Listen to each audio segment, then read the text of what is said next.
Psalms chapter 1 verse 1 to 6. Ang ating mensahe magmumula sa Psalms o sa mga awit, chapter 1 verse 1 to 6. Sabi niya dito sa wikang Ingles ay ganito ang sinasabi: Blessed is the man who does not walk in the counsel of the wicked, or stand in the way of the sinners, or sit in the seat of the mockers. But his delight is in the law of the Lord, and on this law he meditates day and night.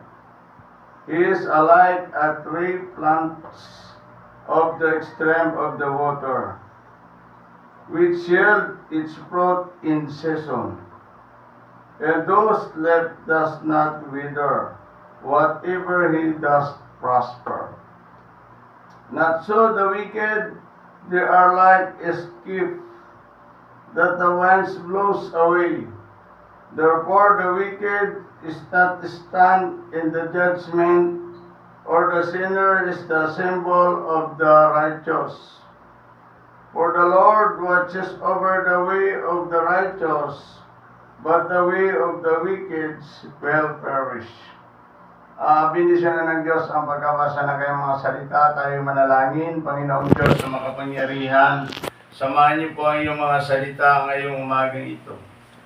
Ikaw ang siyang magpala sa amin. Itago mo ko sa banal na likuran, maging aking mga kasamang lahat. Pagpapalain mo, ingat at gagabayan. Sa pangalan ni Jesus. Amen. Ngayong umaga pong ito, sino ang gustong maging mapalad sa atin? Sa pagiging mapalad ng isang tao, ay meron tayong tinatawag na mapalad, yung malalaki ang palad, ay mapalad daw. Hindi yan ang ibig sabihin. Ang ibig sabihin, kung sino ang pinagpapala ng Diyos. Na nagiging nasasabi natin mapalad ka pa sapagkat ikaw ay pinagpala ng ating Panginoon. Sino ba ang, ano ba ang mga katangian ng isang taong dapat siyang pagpalain ng Diyos? Sabi niya dito, Blessed is the man who does not walk in the counsel of the wicked. Mapalad ang mga taong hindi tumatayo o sumusunod sa payo ng masama. Tandaan natin yan, kung gusto mong maging mapalad sa harapan ng Diyos, huwag kang sumunod yan sa payo ng masama. Pinapayuhan ka ng masama, isa kang Kristiyano, para kang Kristiyano ka, pinapayuhan ka ng masama. Hindi yan tama sa isang Kristiyano. Hindi ka magiging mapalad sa larangan ng ating Panginoon. Sapagkat ang Diyos natin ay banal. Sabi niya dito, or stand in the way of the sinners, or the sit in the seat of the mockers. Huwag kang makikiupo sa mga madadaldal na mga tao, mga chismosang tao.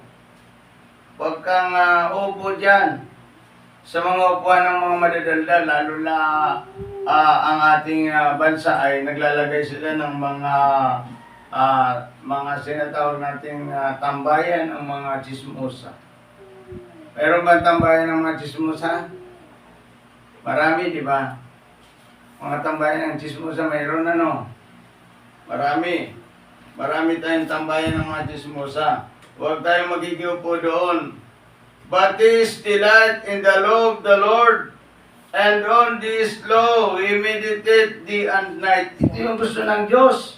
Gusto mo pagpalain, hindi ka na nagigiupo sa upuan ng mga malilibak.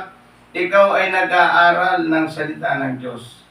Nagmi-meditate ka, kasi ang pag-meditate ng salita ng Diyos o pag-apply ng salita ng Diyos sa ating buhay, ito yung number 2 na nakakapagpalagong spiritual. Pagising mo pa lang sa umaga, hanap mo trabaho, hindi ganun eh. Dapat hanap mo ang Diyos. Hanap natin ang Diyos. Ang Diyos ang hanapin natin, manalangin, ang magbasa ng Biblia, at bago magtrabaho. Sabi niya dito, na ang Panginoong Jesucristo, kapag siya ay nagme-meditate ka ng salita ng Diyos, ay ikaw ay lalago spiritual. Sabi, he is alike a tree planted by its strength of the water, which yield its fruit in season, and those left does not wither. Whatever he does prosper. Ito yung mga tao kapag siya ay nagbubulay-bulay ng salita ng Diyos para siyang isang punong kahoy na natanim sa tabi ng batisan. Umulan, umaraw man, o tumag-araw man, ay hindi siya maano sapagkat siya ay nakatanim sa malapit sa ilog. Yan ang ibig sabihin nito. Ano ang ibig sabihin nito? Kahit may dumating na problema sa isang Kristiyano, ay hindi siya mag-worried sa kanyang buhay sapagkat siya ay may Diyos.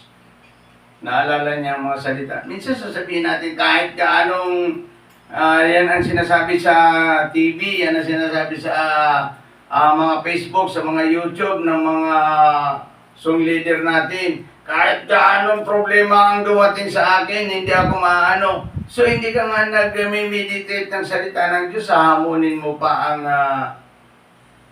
evil spirit. Kahit anong dumating sa aming problema, hindi ako maano. So, wala kang pagubulay-bulay ng salita ng Diyos, hahamunin mo. Ang demonyo ay nasa hangin. Kaya sabi niya dito, ang katulad ng isang aaral ng salita ng Diyos parang isang punong kahoy na natanim sa batisan. Alam niyo ang punong kahoy? Umulan, umaraw, mayroon niyang pakinabang. Kapag umuulan yan, ay pwede kang sumilong dyan. Kapag ka umaaraw, ay sumilong ka, napakasarap ng talsik ng hangin. Sapagkat, yan talaga ang pakinabang. Ganon din ang isang Kristiyano. Kapag siya ay nag-aaral ng salita ng Diyos, ang mga kasama mo, manginginabang yan. Manginginabang yan kapag ina-apply mo ang salita ng Diyos. Kaya sabi niya dito, tingnan mo dito, sa chapter 4, sa verse 4, do not sow the wicked, they are like a cave that the winds blows away. Therefore, the wicked will not stand of the judgment. Isang makasalanan daw ay parang ipalang yan na itataboy ng hangin kung saan niya gusto. Gusto mo ba yun? Pero sabi nito, at hindi rin tatayo sa paghatol ang mga makasalanan. Huwag natin yun, huwag tayong dumating sa mga bagay na yun na i-reject tayo ng ating Diyos. Bagkos, ipamuhay natin ang salita ng Diyos sa ating buhay. Sabi niya dito sa 6,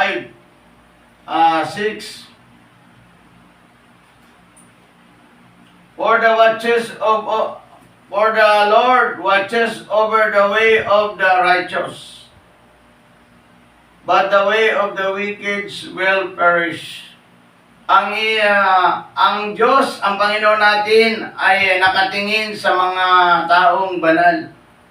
Sa mga taong binalal ng Diyos, nalinis ang kanyang buhay, nakatingin doon ang Diyos sa atin. Sa mga matuwid na ibig sabihin, mga taong tumanggap kay Kristo Jesus na pinatawad na ang kanyang kasalanan. Mas maganda talaga, sabi sa Romans chapter 8 verse 4, mas maganda sa tao na pinatawad na ang kanyang mga kasalanan.